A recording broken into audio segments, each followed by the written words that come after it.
Lorsque j'étais plus jeune, j'avais une grande timidité, largement influencée par mes amis qui se plaisaient à me taquiner fréquemment, engendrant ainsi une diminution de ma confiance en moi. Cependant, la lueur d'espoir résidait dans le fait que je n'étais pas le plus timide de tous. En effet, j'avais un ami qui surpassait ma timidité, à tel point qu'il n'osait même pas engager la conversation avec une fille du quartier. Je me rappelle de cette petite anecdote. Son désir était de fréquenter une fille, mais au lieu de lui adresser la parole, mes amis ont pris les devants pour organiser la situation. Ils ont mis en place les prémices, et tout ce qu'il lui restait à faire était de venir auprès de la fille pour lui exprimer ses sentiments et son souhait de sortir avec elle. Cependant, sa peur était si intense qu'il a catégoriquement rejeté tout ce que mes amis avaient orchestré. Il a contesté les informations auprès de la fille, affirmant que c'était des mensonges, puis s'est précipité pour s'éloigner. Pour résumer, sa timidité l'a privé de la chance de concrétiser une relation avec la fille de ses rêves, entraînant des conséquences malheureuses. La timidité est étroitement liée au manque de confiance en soi. Dans cette vidéo, je souhaite discuter d'une méthode efficace pour surmonter la timidité.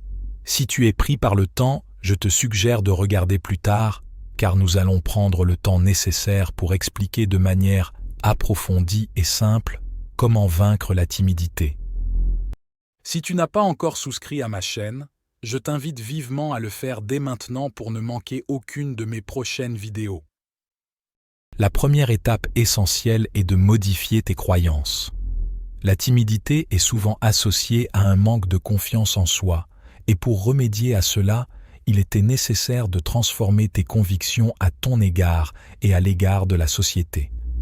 Napoléon a souligné cette idée en affirmant que pour changer sa vie, il faut d'abord changer sa mentalité.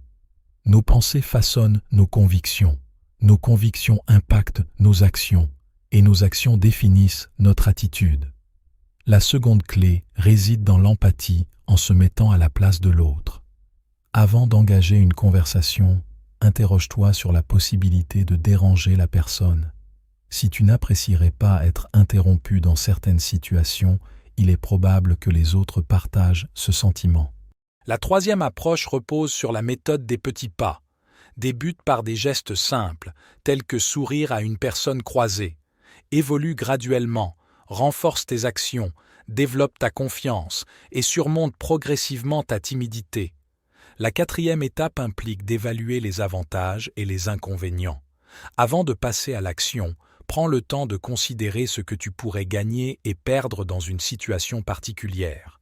Souvent, tu constateras que les bénéfices surpassent les désavantages. La cinquième méthode consiste à tirer profit de la connaissance positive. Souviens-toi des occasions où tu as réussi et utilise ces expériences pour fortifier ta confiance en toi-même. Le sixième principe consiste à embrasser les échecs. L'échec n'est pas une conclusion, mais plutôt une opportunité d'apprentissage. Accueille les refus et les erreurs comme des étapes vers le succès. Le septième principe consiste à prendre soin de ton apparence physique. Bien que les vêtements ne définissent pas la personne, une tenue soignée peut avoir un impact positif sur ta confiance en toi. En bonus, le huitième principe est de choisir judicieusement ton cercle social. Évite les relations nuisibles et entoure-toi plutôt de personnes positives qui te soutiennent. Enfin, le neuvième principe consiste à éviter les réponses trop succinctes par un simple oui ou non. Cultive ta capacité à t'exprimer et à partager des anecdotes personnelles, car cela contribuera à renforcer ta confiance en toi.